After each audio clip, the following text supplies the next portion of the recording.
Aquellos que pueden hacerlo, los invito a ponerse de pie. Dice 1 de Samuel, capítulo 18, versículo 1 en adelante. Así de esta manera, dice que aconteció que cuando él hubo acabado de hablar con Saúl, el arma de Jonatán quedó ligada a la de David, y lo amó Jonatán como a sí mismo. Y Saúl le tomó aquel día y no le dejó volver a casa de su padre, e hicieron pacto Jonatán y David, porque él le amaba como a sí mismo. Y Jonatán se quitó el manto que llevaba y se lo dio a David, y otras ropas suyas, hasta su espada, su arco y su talabarte. Y salía David a donde quiera que salía, le enviaba, y se portaba prudentemente. Y lo puso Saúl sobre gente de guerra, y era acepto a los ojos de todo el pueblo y a los ojos de los siervos de Saúl.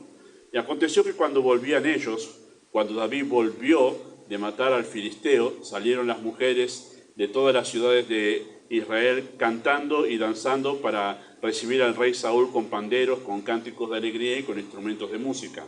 Y cantaban las mujeres que danzaban y decían: Saúl hirió a sus miles y David a sus 10.000. Y se enojó Saúl en gran manera, y le desagradó este dicho y dijo: a David dieron 10.000 y a mí 1.000, no le falta más que el reino. Y desde aquel día Saúl no miró con buenos ojos a David. Aconteció al otro día que un espíritu malo de parte de Dios tomó a Saúl, y él desvariaba en medio de la casa.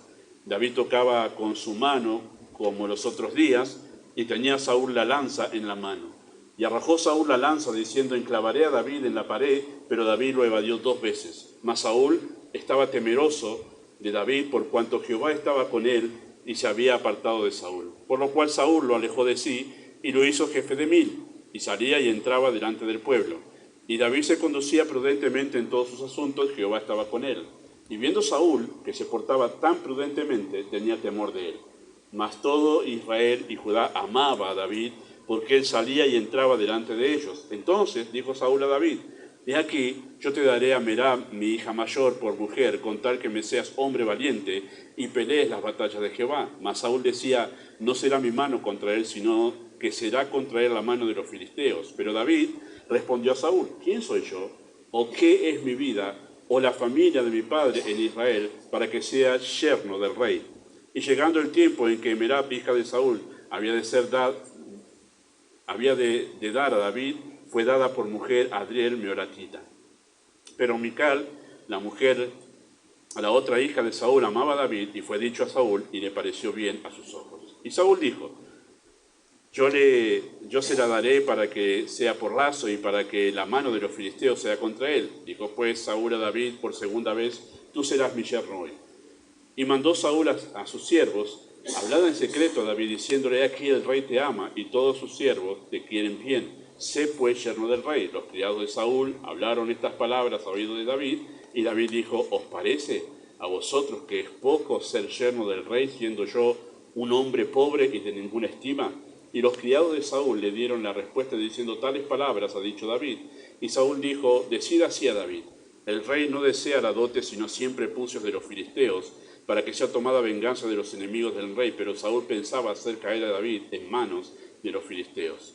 Cuando sus siervos declararon a David estas palabras, pareció bien la cosa a los ojos de David para ser yerno del rey, y antes que el plazo se cumpliese.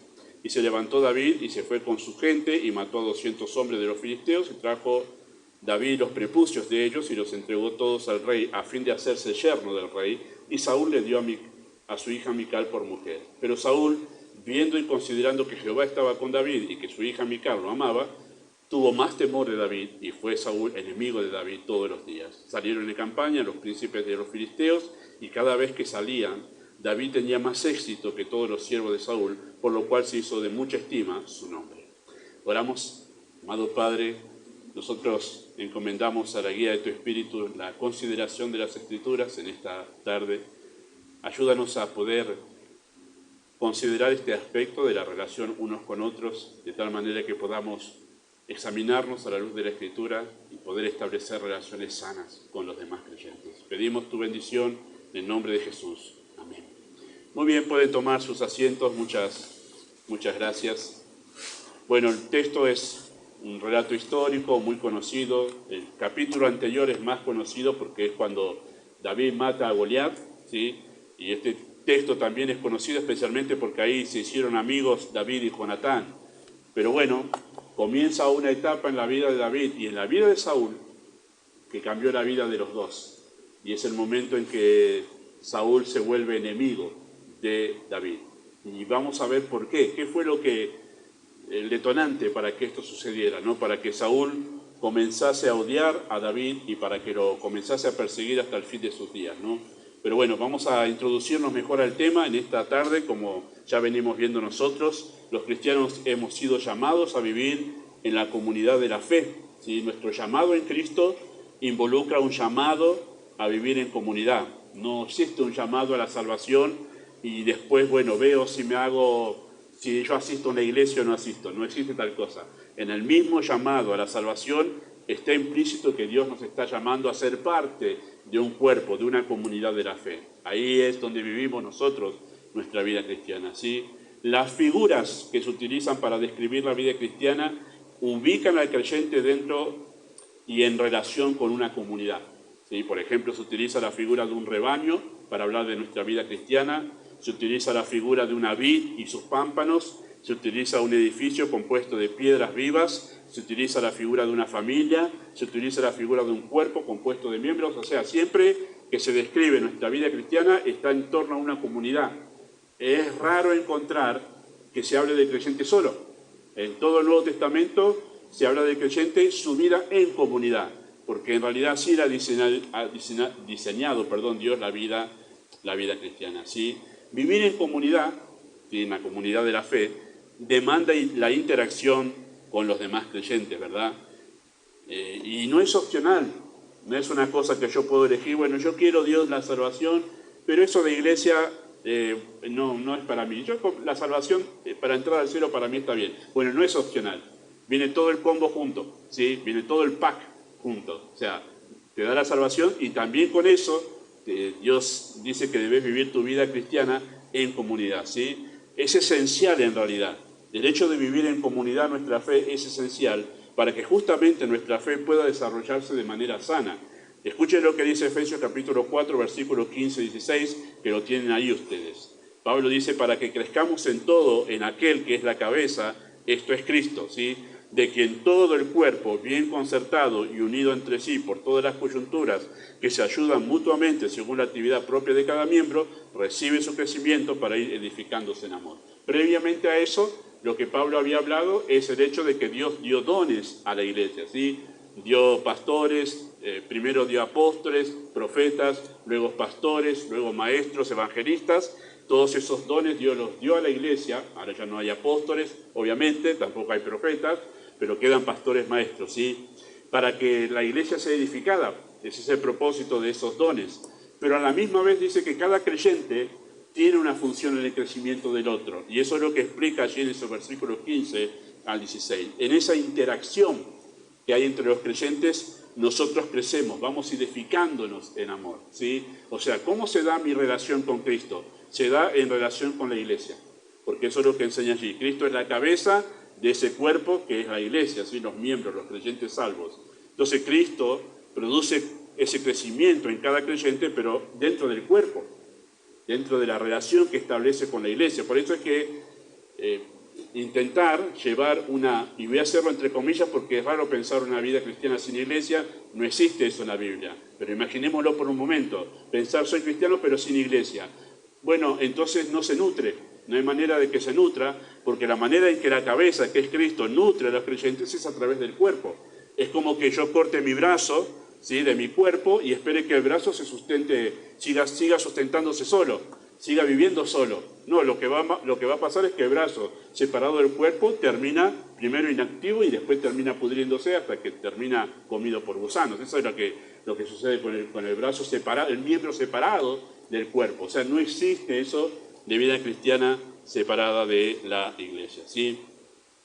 Así que al interactuar con los demás creyentes, se presentan desafíos porque somos pecadores interactuando con pecadores, ¿sí? Y eso produce problemas. Pecadores juntos en un solo... Dos pecadores juntos ya es un problema, ¿sí? Pero produce algunos problemas.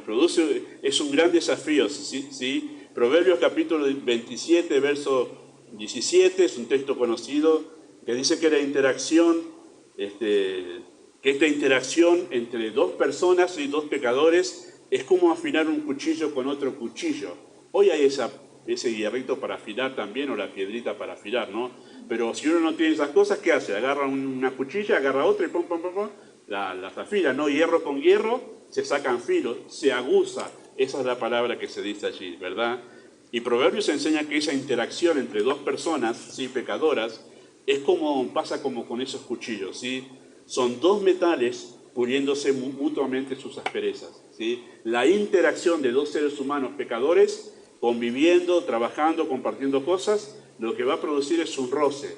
En ese roce que se produce entre las dos personas, bueno, si reaccionan de manera adulta, madura, lo que va a hacer es que se van a limar mutuamente las asperezas. Para poder convivir dos personas, en cualquier ambiente, en cualquier situación, para poder convivir hay que empezar a limar esas asperezas para que en el roce después ya no haya ese, esto raspa. Bueno, cuando se va limando esas asperezas, ya después se saca un filo que el roce ya no se siente tanto, ¿verdad? Bueno, así funciona la relación de unos con otros. Nos vamos sacando filo mutuamente, sería usando ese proverbio, ¿verdad? Y es interesante que esa forma de relacionarnos unos con otros, ¿sí?, dentro del cuerpo de Cristo, es la manera que Dios ha establecido para ir santificando nuestras vidas. Dios va santificando nuestras vidas en esta interacción unos con otros y va conformándonos a la imagen de Cristo mediante la relación que cultivamos con los hermanos en la fe. O sea, ¿cómo crecemos en la fe? Bien, en casa, teniendo nuestra vida de oración, nuestra lectura de la Escritura, nuestra comunión con el Señor. Y eso es una parte. Pero ¿cómo crecemos en el Señor? Bueno, cuando nos relacionamos nosotros, los creyentes, unos con otros, dentro de la comunidad de la fe. Y al crecer en esa relación con los demás creyentes, crecemos en nuestra vida espiritual. Y es por eso que un creyente que no aprende a relacionarse con los demás creyentes en la iglesia, es raro que crezca. En realidad vamos a decir así, es imposible que crezca, porque el diseño de Dios es que crezca en la comunidad de la fe, ¿sí? O sea, hay un propósito espiritual en el congregarse, ¿sí? Hay un propósito espiritual en el congregarse y relacionarnos con la iglesia de Dios, ¿sí? Y al intentar relacionarnos con los demás, se presentan obstáculos. Y ahí es donde estamos nosotros, ¿sí? Que generalmente esos obstáculos están relacionados con actitudes, costumbres e ideas que necesitan ser pulidas a fin de mejorar la interacción. Esto es inevitable, ¿sí? Somos pecadores, nuestras costumbres, nuestras ideas y nuestras actitudes que nacen del pecado, ¿sí?, hacen difícil poder relacionarnos los unos con los otros. Bueno, poder resolver esos asuntos va a hacer que nosotros podamos crecer en la relación los unos con los otros. Y hemos mencionado la semana pasada, con la ayuda del Señor, los prejuicios como un obstáculo para las relaciones interpersonales dentro de la iglesia, ¿no? Esas ideas preconcebidas, sacar ese juicio anticipado sin tomarme tiempo de conocer a la persona, eso generalmente me limita a tener buenas relaciones. Hoy vamos a considerar una problemática sí, que también es común, y no en el grado que lo vemos en Saúl, ¿sí?, pero sí es algo también común, ¿sí? Y vamos a hablar del delirio de persecución, ¿sí?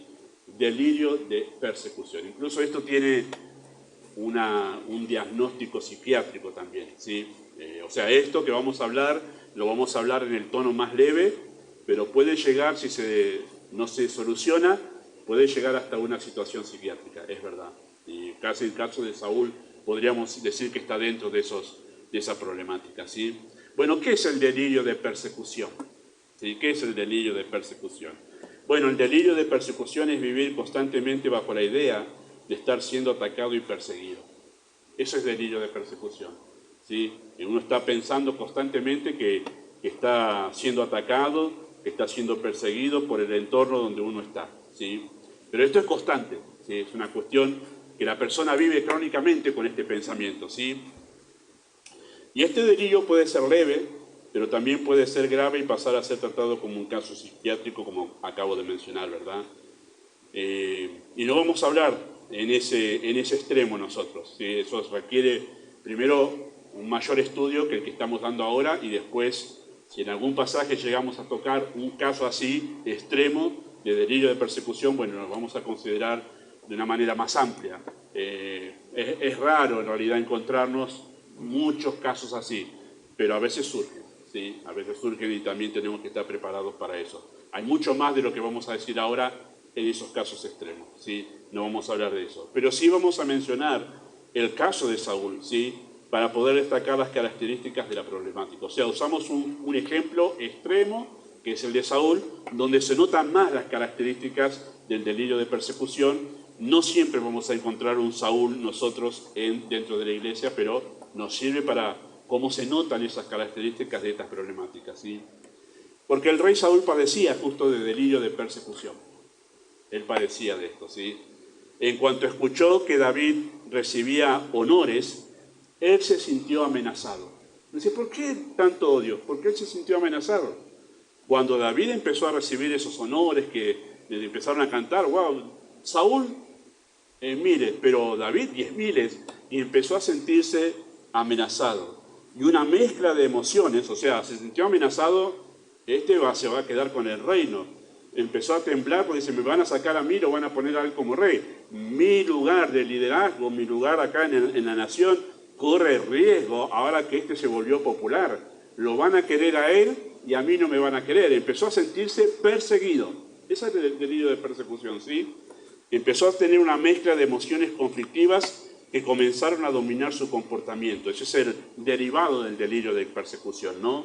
Empezó a tener celos de David, empezó a experimentar ira a un punto de que lo quería matar, hasta ese punto de ira, hasta ese punto de rabia, y no tenía ningún reparo en agarrar, mientras David estaba tocando lo más pancho el arpa allí, él agarró y le tiró la lanza. Solamente por la gracia de Dios no lo enclavó en ese momento y le quitó la vida, porque en el plan de Dios no era momento que David muriese, pero le tiró la lanza, lo persiguió, hasta hubo un momento, de aquí en más, hasta capítulo 26, hay todo un relato de persecución. Este hombre persiguiendo a David una y otra vez para ver si lo puede atrapar y matar. Hay un momento que David queda encerrado, ese relato es fascinante, queda encerrado, los hombres de Saúl por un lado y por el otro, y él queda encerrado en un momento, y solo fue la gracia de Dios que lo liberó a David de Saúl, que Dios hizo oír un rumor a Saúl de que estaban por atacar, y en ese momento vamos, que están por atacar a la nación, muchachos, y Dios libró en ese momento a David de la mano de Saúl. Pero comienza aquí todo un relato de persecución. Siempre nos centramos en David siendo perseguido, pero pocas veces vemos el problema de Saúl, que sufría un delirio de persecución, y hasta qué punto realmente esto provoca problemas de relaciones, ¿sí? Celos, ira, ansiedad y también depresión. Una depresión tal que le producía esto, ¿sí? Y le producía una angustia tal, una inseguridad tal, que necesitaba que venga David incluso y le toque con el arpa. Y cuando le tocaba música con el arpa, la bestia se calmaba. Es tremendo, un caldo de cultivo de emociones conflictivas que derivaron justamente del delirio de la persecución, ¿sí? ¿De dónde nace el delirio de persecución? ¿Por qué una persona puede experimentar esta inseguridad de sentirse amenazado y perseguido? Bueno, el delirio de persecución nace de un temor a ser dañado en algún sentido, ya sea físicamente o emocionalmente. La persona no quiere sufrir daño, entonces no quiere sufrir daño de ningún tipo, no quiere sufrir una herida emocional y no quiere sufrir una herida física, ¿no? La persona generalmente que sufre delirio de persecución puede derivar en muchos aspectos y en muchas situaciones, y según la persona puede derivar para un lado o para el otro. Puede ser un problema emocional, constantemente se siente inseguro de que si lo quieren, no lo quieren, me miró mal, no me miró mal, me querrán, no me querrán, bueno, una ansiedad tremenda de la aceptación de los demás, ¿no? En otros casos, la persona del delirio de persecución está constantemente pendiente de no quiero enfermarme de esto, no quiero enfermarme de lo otro, no quiero... Claro, se siente perseguido por la enfermedad, podríamos decir así. La persona no quiere, teme, sufre y transpira pensando si le agarra esta o aquella enfermedad, si me agarra este cáncer o el otro. Bueno, está constantemente sintiéndose amenazada, ¿sí? La persona. Llega el delirio de persecución hasta ese punto, ¿sí? Pero nace de un temor, nace de un miedo a recibir algún tipo de daño, ¿sí? Este constante temor nace de una hipersensibilidad al roce o a la fricción en las relaciones, ¿sí? O sea, la persona tiene ese temor a ser dañada porque es hipersensible, ¿sí? Y acá viene un tema que hoy se da mucho esto, porque tiene que ver con cómo la generación nueva ha sido formada, ¿sí? Tiene que ver con la hipersensibilidad. Ser sensible significa que uno puede percibir cosas, ¿sí? Uno pone la mano cerca del fuego y en un momento, cuando la acerca más, es sensible, siente que se está quemando. Entonces eso es sensibilidad, poder percibir cosas. La hipersensibilidad es tener la mano a 1 metro del fuego y ya, ¡ay! Me estoy quemando, ¿no? Pero estás lejos. Bueno, eso es hipersensibilidad. Eso se ve también en las emociones, en el carácter. Sentirse como afectado enseguida ante el más mínimo roce. ¡Ay, pero qué estás haciendo! Bueno, eso es hipersensibilidad. Cualquier cosita, estoy usando el lenguaje popular, cualquier cosita ya hay como una alteración en la persona, ¿sí? Nace de una hipersensibilidad al roce o a la fricción en las relaciones. O sea, tiene poca resistencia la persona, tiene poca resistencia a la interacción adversa.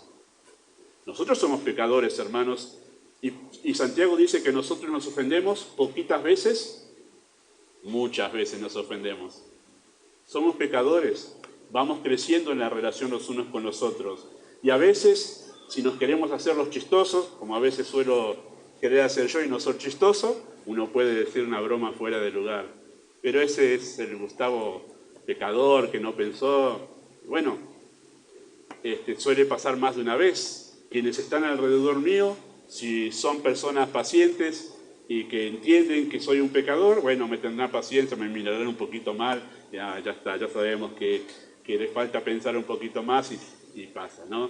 Pero si es otra persona que es hipersensible, va a decir, wow, no, qué persona más malvada. Entonces ya, claro, en la lista negra enseguida, crucificado y enterrado en el 7º infierno. Pero eso es la hipersensibilidad, ¿no? Tiene poca resistencia a la interacción adversa. Cualquier cosita que pasa con el entorno, ya se siente ofendido, ya se siente dañado, ya se siente dolido, ya se siente mal. Ay, pero yo te vi que pasaste y saludaste al que estaba y a mí no me saludaste. Esa hipersensibilidad que quizá la persona estaba pensando en otra cosa, o quizá la persona sí, no quiso saludar, pero si uno es maduro y está acostumbrado al roce, dice, está bien, tendrá sus problemas, tendrá su día, tendrá sus cosas. Uno si es maduro, lo deja pasar, no anda haciendo problemas por cada uno que no lo quiere saludar o no lo saludó porque estaba distraído. No hacemos problemas con eso, pero la persona hipersensible sí. Y se siente perseguido porque enseguida que alguien no lo saludó, ¿y será que no me quiere? Yo ya me daba cuenta que esta persona me tenía entre ceja y ceja. Y seguro tiene algo muy malo contra mí. Claro, empieza a ser toda una historia detrás de todo eso. Ese es el delirio de persecución. Y eso es un problema para las relaciones. ¿Por qué? Porque siempre está sospechando mal de todos. Siempre está sospechando mal de todos. Siempre está sospechando que no lo quieren, siempre está sospechando que están en contra suyo, siempre está pensando que no le dan la atención que merece. Bueno, siempre se siente perseguido. Esa es la hipersensibilidad, ¿verdad? La persona se irrita o se ofende con mucha facilidad ante el más mínimo roce. Ese es un problema muy serio que deriva de esto, del delirio de persecución. Ahora, esta sensibilidad o hipersensibilidad nace de algo más profundo, ¿sí? Nace de un orgullo y un egoísmo. Y ahí llegamos hasta la raíz del problema, que es la raíz de todos los problemas, que es el pecado. Nace del orgullo y nace del egoísmo. Si yo soy de esa persona que tiene delirio de persecución y al más mínimo roce me ofendo, me siento mal, siento que no me quieren, siento que están todos en contra mío, bueno, significa que mi orgullo está pero refortalecido y mi egoísmo también. No está bajo control. Entonces el orgullo hace que, ¿qué te pensás? ¿Me vas a pisotear? ¿A mí no me vas a saludar? ¿Qué te pensás que sos? ¿Cómo me vas a faltar? Uno no hace toda esa historia, ¿verdad? Uno no se tiene en tanta alta estima, uno sobredimensionado, decir, a mí si no me saludás, vení acá, ¿qué te pasa a vos? No, uno no hace esa historia. Uno incluso pasa por alto esas ofensas, ¿verdad? Pero si el orgullo está intacto y el egoísmo está intacto, hace todo un tango de todas esas cosas que son parte de ese roce los unos con los otros, ¿sí? Esa hipersensibilidad nace del orgullo y el egoísmo que no han sido dominados. Y escuche esto, porque esto es parte de este problema. No en todos, pero sí en la mayoría, viene de acá, viene de aquí. Esto suele darse generalmente en casos de crianza consentida. Viene desde ahí. Suele darse en casos de crianza consentida, donde la persona ha tenido una educación entre algodones, dicho entre comillas, ¿no? Y ha sido preservada de todo tipo de daño o situación difícil. El resultado de no permitirle al hijo experimentar sus propias luchas, sus propios dolores y enfrentar sus propios problemas, el resultado es que no está preparada esa persona para enfrentar un mundo de pecadores, donde constantemente va a estar siendo rozándose con pecadores y que le van a insultar, le van a mirar mal, le van a empujar. ¿O acaso usted no ha subido al subte o intentado subir al subte a las 7 de la mañana? No sé cómo será ahora, era cuando yo viajaba en subte a las 7. Agárrate porque están todos listos para que vos no agarres un asiento. Entre están los que salen y los que entran, es una batalla campal. Tipo la de las películas esas de guerra, es que hay que entrar. Y no entras en realidad, te empujan. Ese es el asunto. Claro, y uno no está dándose vueltas. ¿Qué haces que me empujás vos? ¿Qué te pasa? Uno entra nomás. Pero la hipersensibilidad me lleva a empezar a pelearme con todos ahí por un asiento, ¿verdad? No me lo diste a mí, qué sé yo, otras cosas. Bueno, el resultado viene de esto, de una persona no preparada para enfrentarse a un mundo pecador, donde sufrirá roce con personas que no siempre la van a tratar como esperan.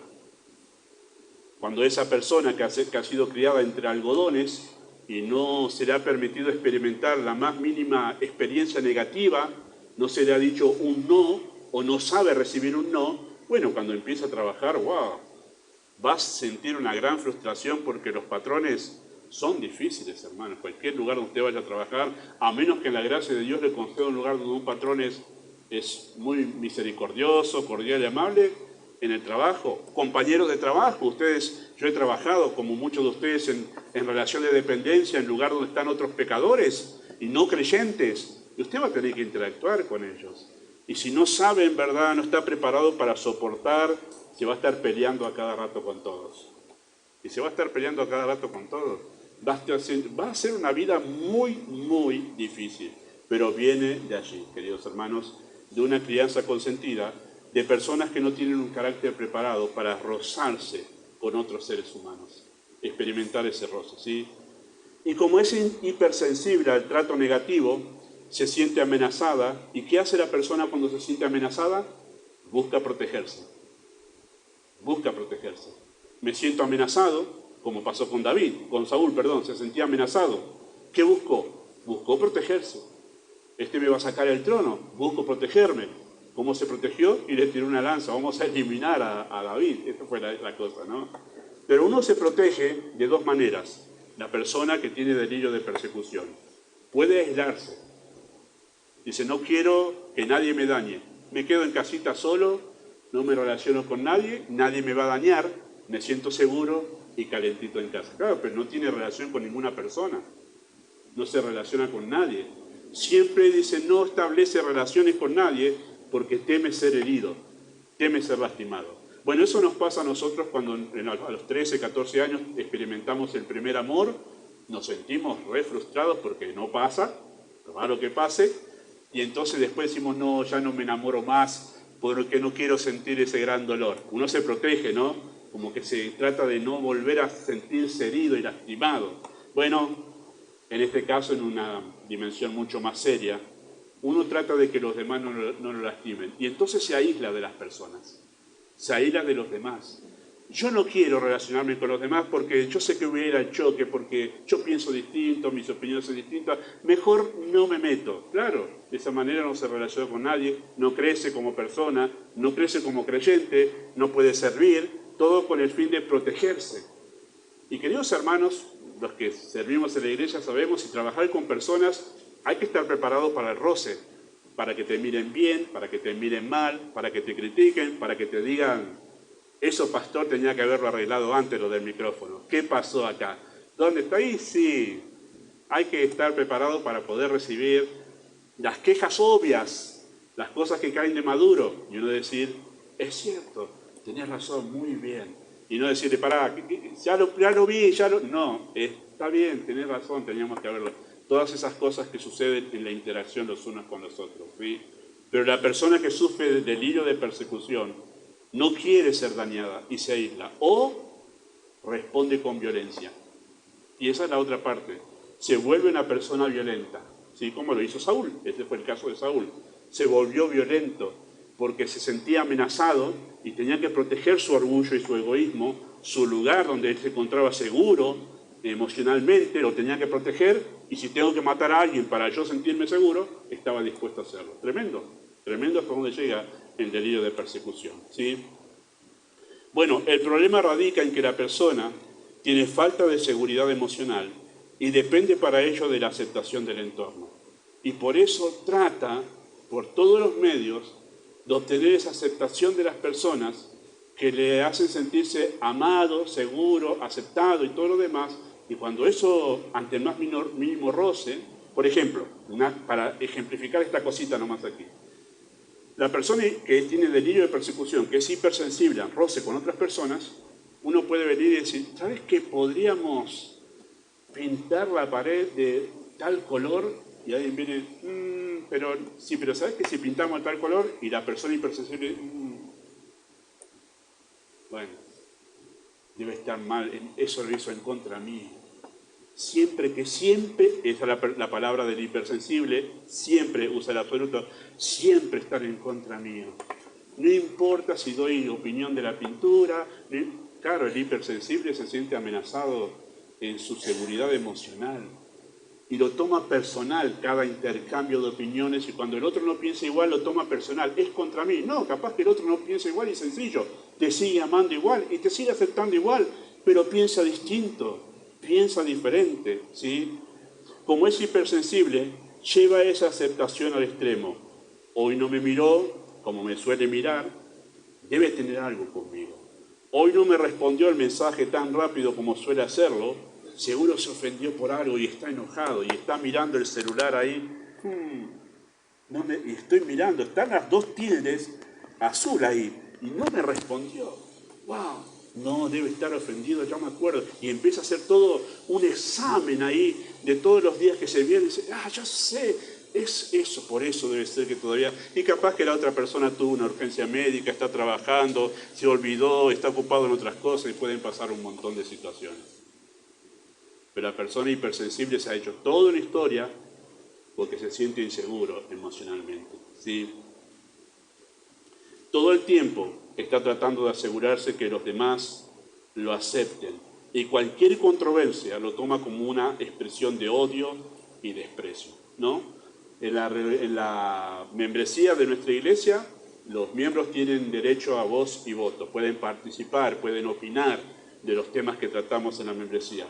Y no siempre, la mayoría de veces acertamos todos, y no siempre acertamos en lo que se está tratando con las mismas opiniones. Pero eso no significa, si el pastor propone algo y la membresía no significa que la iglesia está en contra mío, simplemente que tiene una opinión, un punto de vista diferente sobre una situación, ¿sí? Bueno, así con cualquier miembro, ¿verdad? ¿Qué necesita? ¿Qué necesita la persona con delirio de persecución? Bueno, ante todo, encontrar seguridad en Cristo.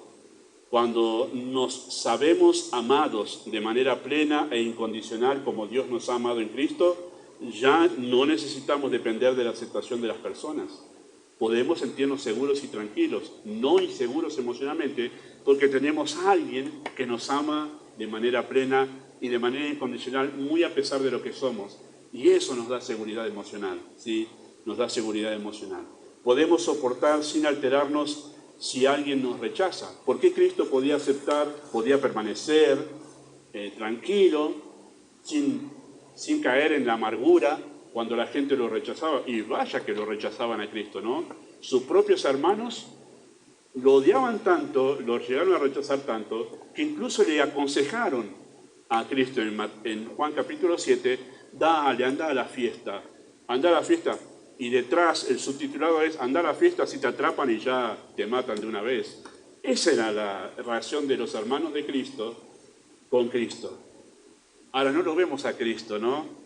En una situación de amargura, ay, no me aceptan mis hermanos, con los que yo jugaba, no empezó a ponerse nostálgico en un tango, yo que los ayudé tanto, y ellos me desprecian, y ahora que soy predicador y les traigo el Evangelio, ay, qué lástima. No fue a decir toda esa historia. Cristo seguía adelante con un carácter inconmovible. ¿Por qué?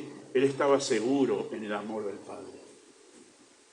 Entonces él podía soportar el rechazo de las personas porque sus emociones estaban estables en el amor de su Padre. Por eso es que él pudo menospreciar el oprobio estando en la cruz y no hacer un tango del oprobio. Y hasta pudo decir en realidad de las personas que estaban allí, Padre, perdónales, porque no saben lo que hacen. ¡Wow! ¿Quién tiene esa estabilidad emocional? A alguien que realmente ha muerto a sí mismo porque encuentra en su Padre su todo. ¿Sí? Bueno, necesita aprender la persona de delirio de persecución a soportar las controversias y entender que no siempre es un asunto personal cuando alguien opina distinto a él o cuando alguien elige otra cosa que a él. El otro simplemente piensa distinto. Esto requiere humillación y humildad, que son dos cualidades que encontramos en Cristo.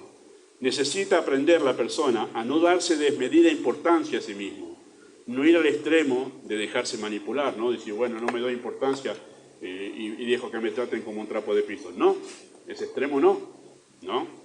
Pero tampoco ir al otro extremo de no ser capaz de soportar el mínimo roce. Cristo podía soportar las controversias sin que éstas llegasen a alterarlo emocional o psíquicamente, ¿sí? Un consejo para los padres, finalizando este tema, es enseñar a sus hijos a saber enfrentar los roces de manera que su orgullo y su egoísmo no lo dominen, ¿sí? Hay padres que le enseñan defensa personal a sus hijos. No está mal, ¿eh? No estoy diciendo que está mal que usted le enseñe, si quiere enseñarle defensa personal para que esté preparado para poder reaccionar en alguna situación que tiene que dominar. Pero guarda con ir al extremo de que cada roce que tienen sus hijos en la escuela, usted ya aparece como un juez ahí para armar una causa, y hay situaciones que los chicos, todos lo hemos vivido, los chicos nos cargan, a mí me cargaban por ser muy callado en la escuela, y era objeto de burla por eso, además de por otras cosas más. Había una serie en ese momento de revista de historietas que se llamaba Condorito. Algunos de ustedes que son más grandes las conocen, ¿verdad? Dígame si no me parezco a Condorito. Bueno, y sí, saben que sí. Bueno, eso me cargaban en la escuela, porque me parecía Condorito. Bueno, todas cosas así, que son cosas que pasan en un mundo de pecadores. Y enseñarle a los hijos a no hacer toda una historia de eso, darles seguridad emocional. Ustedes, papás, les pueden dar seguridad emocional al aceptarlos a ellos tal cual son, ¿sí? En verdad, enseñarles a hallar su seguridad en Cristo y a poder soportar esas situaciones que van viviendo y no hacer un tango de todo, ¿verdad? Hay situaciones serias, sí, claro que las hay, pero hay otras mínimas que hay que enseñarle a soportar, ¿sí? Como cuando usted ve a los chicos que se cayeron, saben que no les pasó nada grave, y dice, bueno, ya está. Está bien, para poder aprender a soportar los golpes, ¿no? Y tener un carácter preparado para interactuar con pecadores. Así que, un consejito para ustedes, porque voy a decirle esto en un tono más serio. Los casos, no son muchos, pero los casos que hemos visto de delirio de persecución que han terminado en situaciones de psiquiatría son muy serios, porque la persona termina aislándose del mundo en realidad y empieza a tener delirios que ve cosas que no existen, o sea, amenazas que no existen, ¿sí? Se llama, siempre la tengo, esquizofrenia, y ya es un caso psiquiátrico muy serio, ¿no? Ve personas que la están amenazando que no existen, llega hasta ese punto, y todo viene de un problema emocional que tiene que ver con el pecado, ¿sí? Bueno, eso para tomar esto como un asunto muy serio. Pero en más leve, aprendamos a hacer como el cuchillo, a soportar los roces para animarnos mutuamente y crecer juntos, ¿sí? Amado Padre, Esa es tu palabra en esta tarde. Ayúdanos a poder tener en cuenta los consejos de la Escritura, no tan habituales, pero poder conocernos más, cómo actuamos, cómo reaccionamos, pero especialmente por qué lo hacemos, para que podamos crecer la relación los unos con los otros en amor. Y por sobre todo, llévanos a Cristo siempre, a poder ser como Él. Pedimos tu bendición en el nombre de Jesús. Amén.